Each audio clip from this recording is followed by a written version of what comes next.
बदलिला वर्णबोधर रूपरेख नुआ रूपरे हेला लोकार्पित वर्णबोध को लोकार्पित कले मुख्यमंत्री मोहन माझी जार ना रही मधु वर्णबोध तत्सहित वर्णबोध डिजिटाल संस्करण को मध्य लोकार्पित करा जायछि।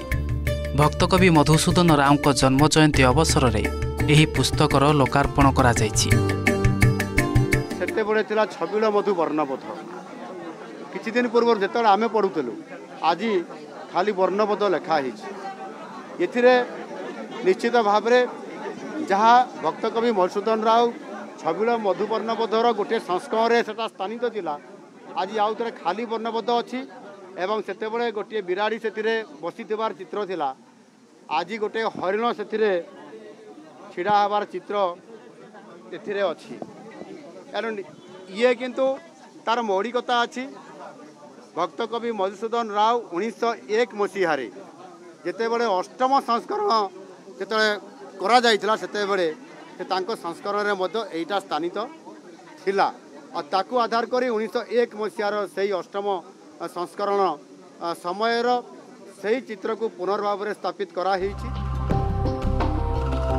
वर्णबोधर वर्णमालारू शिशुटीए शिखे ओडिया प्रति शब्द व अक्षर प्रत्येकटी ओडिया को आगो को बढ़िबा को प्रेरणा दिए।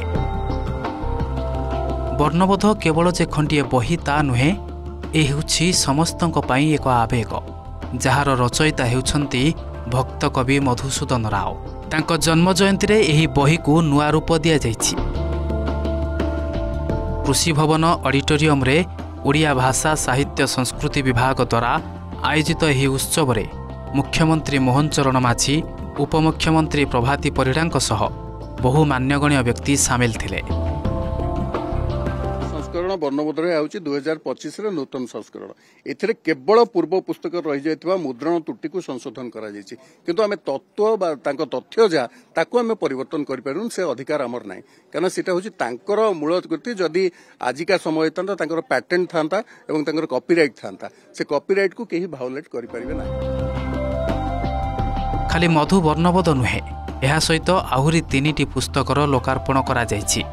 ता सह डिजिटाल वर्णबोधर मध्य उन्मोचन करिसंती मुख्यमंत्री मोहन चरण माझी। भुवनेश्वर कैमरामैन स्मृति और राजेंद्रंक सह निरंजन रेड्डी और सौम्यरंजन साहू रिपोर्ट ओटीवी।